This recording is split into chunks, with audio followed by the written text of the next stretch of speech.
Visi. Šiuo metu vyksta krepšinio čempionatas ir populiariausia tema yra apie krepšininkų natūralizavimą. Taigi šiandien pakalbėkime apie tai ir pliusai ir minusai. Pirmiausia, labai keistas FIBA požiūris, kadangi į pasaulio čempionatą ar į kitus krepšinio turnyrus atvyksta patys geriausi savo šalies krepšininkai, patys geriausi iš savo žemyno ir atstovauja savo šalį. Tarkim, iš Lietuvos atvažiuoja 12 lietuvių, iš Latvijos 12 12 latvių, iš Prancūzijos atvažiuoja 12 prancūzų, iš Italijos 12 italų ir taip toliau ir panašiai.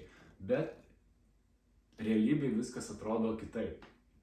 O atrodo viskas taip, kad tarkim lietuvių, latvių ir ten kai kurių kitų rinktinių sudėtyje yra po 12 žmonių ir su gimę augę ir tos šalies pasais, o vat jau amerikiečių yra 20, gal jeigu net nedaugiau, nes ten suskaičiavus kiek jų iš tikrųjų yra, tai ten vien Amerikos rinktinė yra 12 ir kitos rinktinėse taip pat yra ten po vieną. Dauguma netgi Europos krepšinio tokiose kaip Graikija, ta pati Juodkalnija, su kuria susitikom grupės etape, turi savo sudėtyje žaidėjus, kurie gimė augo Amerikoje, bet gavę pasą žaidžia čempionate.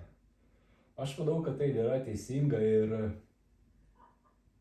tada praranda ta visa rinktinių ir nacionalinių rinktinių samprata bet kokią prasme. Aišku, ten ta kvota nėra didelė, yra vienas žaidėjas, bet tai vienas žaidėjas gali tapti visiškai kitokiu indėliu į rinktinę negu, tarkim, vietinis žaidėjas. Ir kai mes kalbam apie vietinių žaidėjų indėlius, tarkim, bet kuri, tą pačią daug Afrikos rinktinių ten, net nesigilinas ir tą Filipinų, ir dar ten, ir Japonų, man atrodo, ir kinų rinktiniai, ir graikų, ir amerikiečiai, ir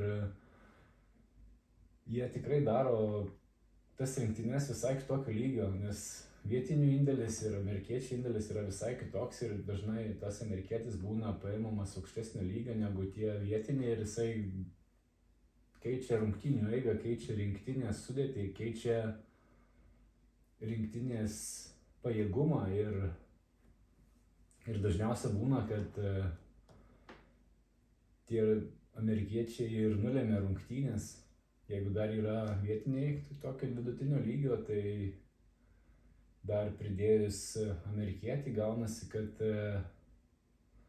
tarkim 12 lietuvių kovėsi prieš makedonus ir rungtynės nulėmė vienas amerikietis, tai kažkaip labai gaunasi tada, kad kodėl tada laikytis to principo, kad į pasaulio ar olimpinės žaidynės suvažiuoja stipriausios rinktinės iš tam tikrų regionų, iš tam tikrų žemynų, tai tada gal padarykim pirmiausia dėl pajėgumo, kad atvažiuoja į šitas žaidynės, į olimpinės žaidynės, į pasaulio čempionatą ne pagal žemynus, o tiesiog patys stipriausi, kas išsikovojo teisę, ne pagal žemynų principą. Juk pavyzdžiui, manau, kad jeigu nebūtų kvotų, o būtų pagal sportinį principą skirstomi kelialapiai į olimpinės žaidynės, tai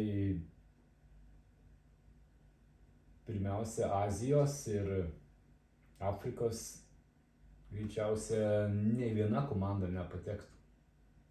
Kadangi bet kuri stipresnė Europos komanda tiesiog nušluotų visą Afrikos rinktinių sandarą.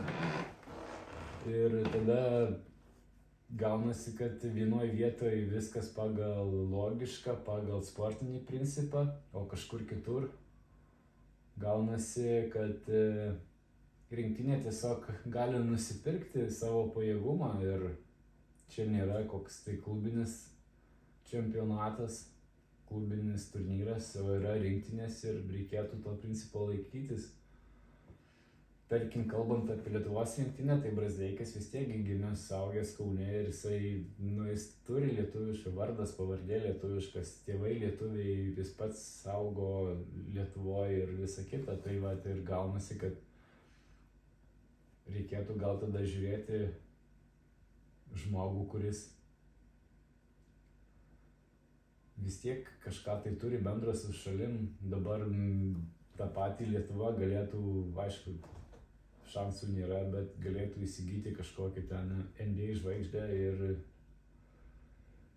tai pakeistų kardinaliai rinktinę, bet manau, kad lietuviai būtų prieš ir tiesiog tai būtų jau nebe rinktinė.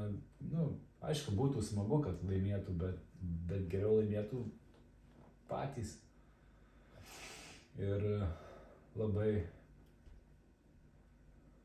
liūdna, kad daug komentarų, kaip rinktinė blogai žaidžia, kaip ypač apie Joną Valančiūną, tai o Jėzau Marija, kas darosi lietuviams.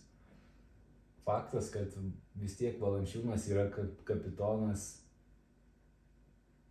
ir jis vis tiek turi būti ta siela, atremti visus smūgius ten ir su teisėjais ginčytis ir emocijas rodyti, kad užves komandą, kad daryti kažką, kad vyktų, kad tobulėtų, kad viskas eitų į priekį ir tai yra dalis žaidimo, tai nėra Valančiūno kažkoks tai nervų ar kažkoks parodymas, tiesiog jis yra kapitonas, jis turi savo pareigas ir jis turi rodyti, nejaugi dabar Valančiūnui, kad visiems įtikti ant suolelio sėdėti taip, o jeigu sušvilpia baudą kažkokią, tai ar kažkokį tai ginčytiną momentą tiesiog nuleisti galvą ir nieko nesakyti.